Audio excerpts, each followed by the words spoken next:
Assalamualaikum warahmatullahi wabarakatuh. Waalaikumsalam warahmatullahi wabarakatuh. Baiklah, kami di sini akan mempresentasikan hasil diskusi kami yang berjudul Reformasi Pendidikan dan Manajemen Berbasis Sekolah. Saya selaku moderator dan presentator pertama, dan sebelah kiri saya Kak Zulfikri sebagai presentator keempat, dan sebelah kanan saya ada Dian Kristiani presentator kedua, dan yang paling ujung presentator Rizky presentator ketiga. Langsung saja kita masuki yang pertama, yaitu pengertian reformasi pendidikan dan manajemen berbasis sekolah. Yang pertama yaitu pengertian reformasi pendidikan. Reformasi adalah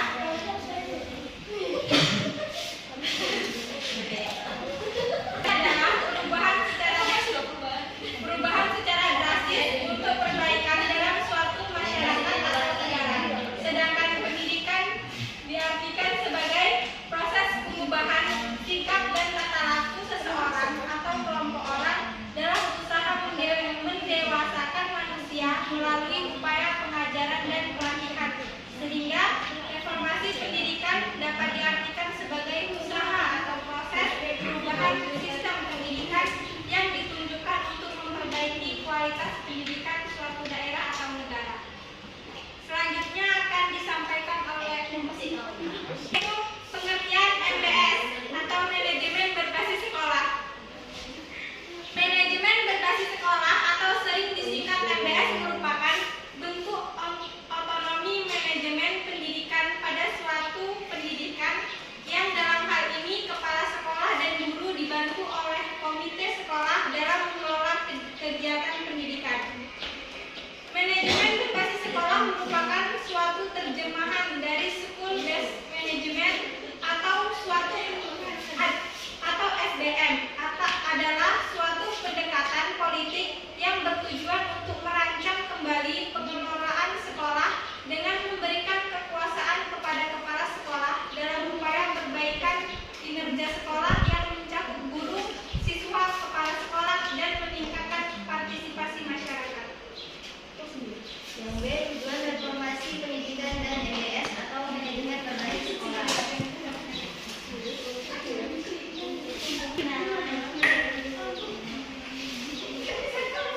Tujuan reformasi pendidikan. Pendidikan nasional bertujuan mencerdaskan kehidupan bangsa dan mengembangkan manusia Indonesia seutuhnya, yaitu manusia yang beriman dan bertakwa terhadap Tuhan Yang Maha Esa, dan berbudi pekerti luhur, memiliki pengetahuan dan keterampilan, kesehatan jasmani dan rohani, kepribadian yang mantap dan mandiri, serta rasa tanggung jawab kemasyarakatan dan kebangsaan. Yang kedua, tujuan MBS atau manajemen berbasis sekolah. Salah satu keunggulan MBS adalah dengan adanya pengakuan kemampuan dan eksistensi sumber daya manusia di sekolah. Pengakuan tersebut dapat meningkatkan moralitas sumber daya manusianya sehingga timbullah kepercayaan pada diri mereka.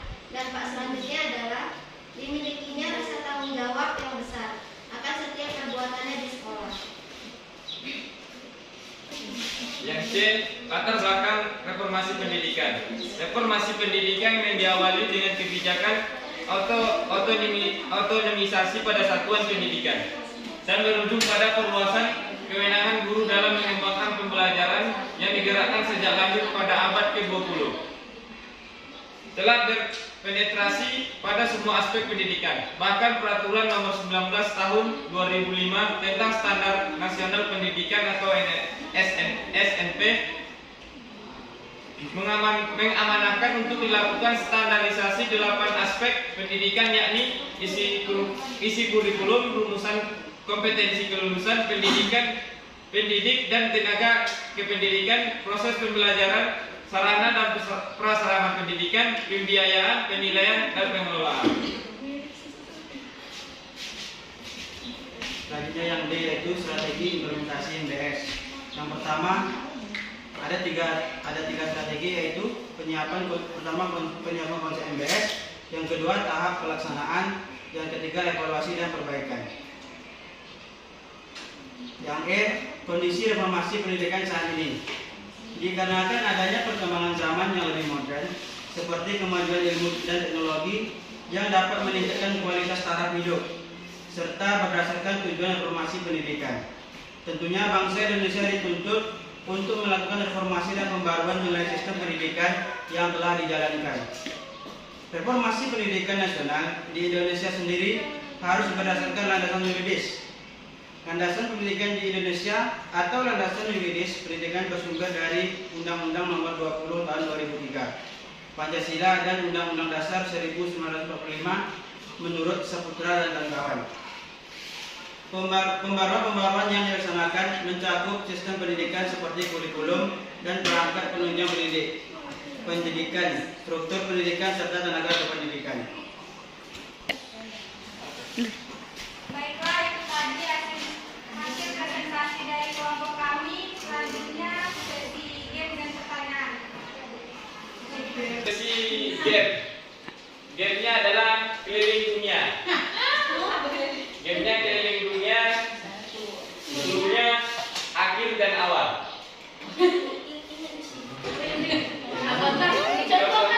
Contohnya, Yuni pergi ke Inggris, dia pergi ke Jerman. Jadi Beda. Itu aja. Gini ya misalnya akhir dan awal dulunya. Misalnya nih, Yulinda pergi ke Amerika. Kalau si Hidayah pergi ke Udah. Berapa? Dia yang berapa? Dia yang berapa? Ini enggak. Yang berapa? Ialah Indah pergi ke India. Dia pergi ke Argentina. Putri pergi ke Dari mana? Tunggu, itu kelompoknya. Kelompok 3. 1, 2, 3. Ya. Dia pergi ke Kalau dia yang benar. Kenapa kayak gitu?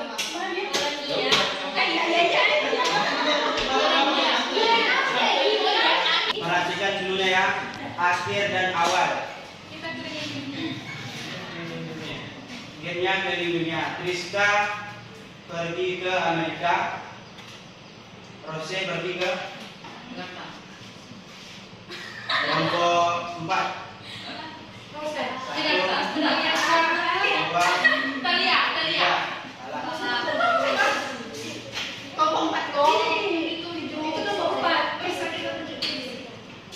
Ya, jawabannya itu ke Rusia.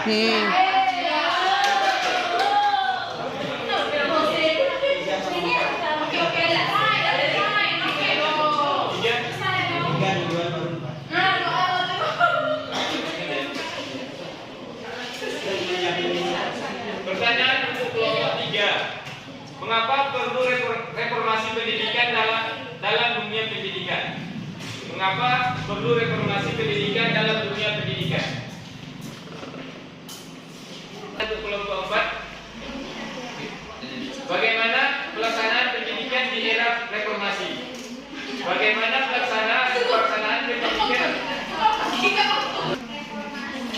Pelaksanaan pendidikan di era reformasi. Ya Allah, bagaimana pelaksanaan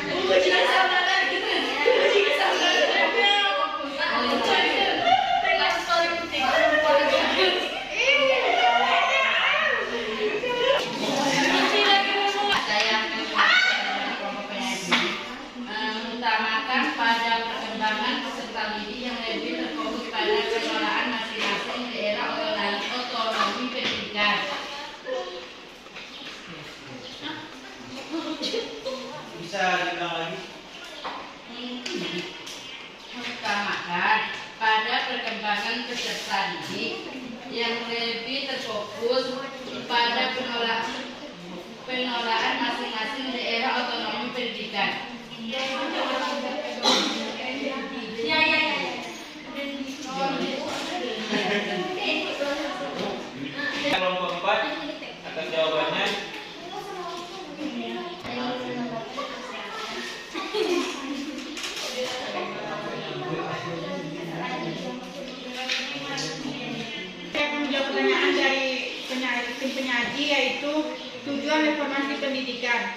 Tujuannya yaitu pendidikan nasional bertujuan mencerdaskan kehidupan bangsa dan mengembangkan manusia Indonesia seutuhnya, yaitu manusia yang beriman dan bertakwa terhadap Tuhan Yang Maha Esa dan berbudi pekerti luhur, memiliki pengetahuan dan keterampilan, kesehatan jasmani dan rohani, kepribadian yang mantap dan mandiri, serta rasa tanggung jawab kemasyarakatan dan kebangsaan.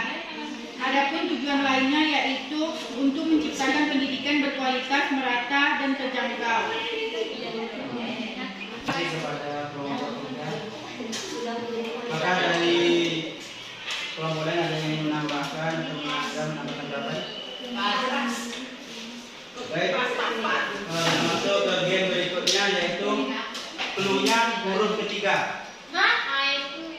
Oke. Yang tadi apa? Ya tadi dah paham belum? Ini apa? Ini kami tahu di rumah. Serius? Game saya itu huruf ketiga. Cluenya huruf ketiga. Contohnya Putri huruf ketiganya, T. Yosi huruf ketiganya, S.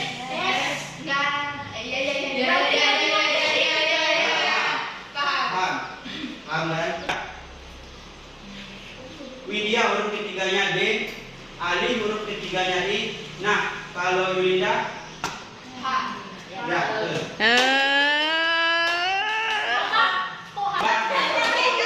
Ini untuk 4 kelompok yang lainnya ya. Cluenya huruf ketiga. Soleha huruf ketiganya R. Dwi huruf ketiganya I. Kalau Jokowi kelompok enggak, yang kalian enggak. Kalau Jokowi kelompok 4.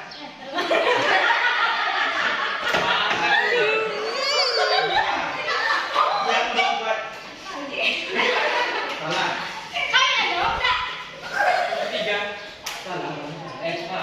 Siapa lagi salah? Siapa Ini lagi? tidak kelompok 4. Oh iya.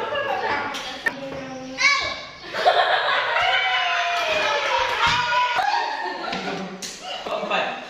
Sebutkan 4 program pokok dari gagasan Merdeka Belajar. Merdeka Belajar. Menjawab dari pertanyaan dari penyaji. 4 pokok. Adapun 4 program pokok dari gagasan Merdeka Belajar. Yang pertama, penghapusan ujian sekolah berbasis nasional. Yang kedua, pergantian ujian nasional. Yang ketiga, rencana pelaksanaan pembelajaran. Dan yang terakhir, PPDB atau peraturan penerimaan peserta didik baru. Ya, sekian. Terima kasih.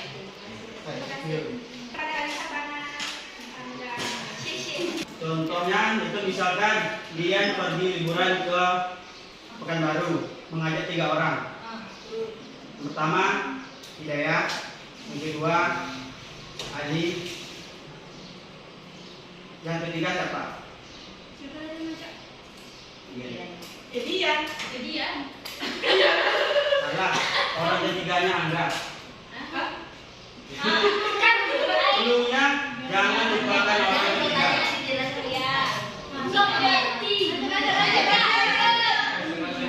Atau 2 lagi ya.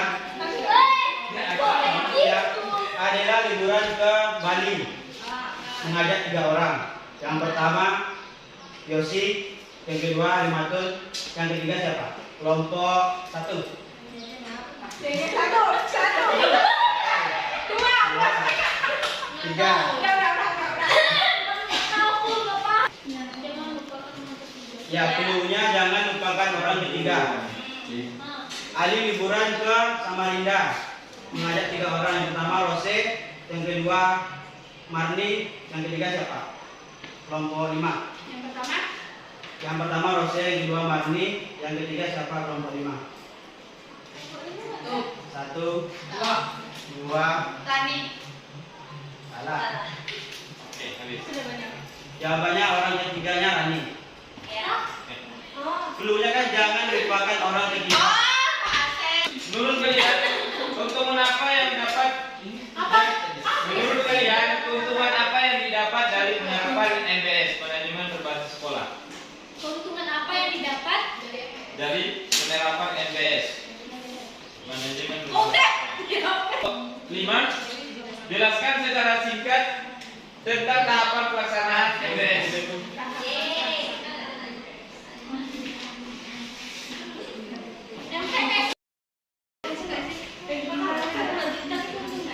Keuntungannya, sekarang kita bisa kedua tujuannya itu berkeuntungannya. Oke. Baiklah, saya akan menjawab pertanyaan dari kelompok ini, yaitu adalah kepentingan MBS. Adapun keuntungan MBS adalah manajemen berbasis sekolah yang pertama memberi keuntungan dalam aspek ekonomi, profesional, politis, administrasi yang efektif, keuntungan finansial, prestasi siswa, akuntabilitas dan evaluasi sekolah. Ya, tadi itu jawabannya. Iya. Yang pertama, MBS ya. Yang pertama kegiatan seminar dan lokakarya, diskusi atau pendapat antara kelompok kerja MBS dengan berbagai unsur terkait di dinas pendidikan kabupaten atau kota. Yang B, pelatihan MBS bagi para kepala sekolah untuk menyiapkan pelajar yang mampu memahami konsep MBS. Yang ketiga, pembentukan komite sekolah dilaksanakan di setiap satuan pendidikan dengan mempertimbangkan keterwakilan unsur-unsur masyarakat, sekolah, dan pemangku kepentingan lainnya. Yang keempat, mengembangkan sekolah model MBS, yaitu sekolah yang telah berhasil menerapkan manajemen berbasis sekolah. Yang kelima, mengembangkan sekolah model monitoring dan evaluasi dilakukan untuk mengetahui hambatan dan kendala dalam melaksanakan tahapan manajemen. F, diseminasi manajemen berbasis sekolah ke satuan pendidikan di wilayah kabupaten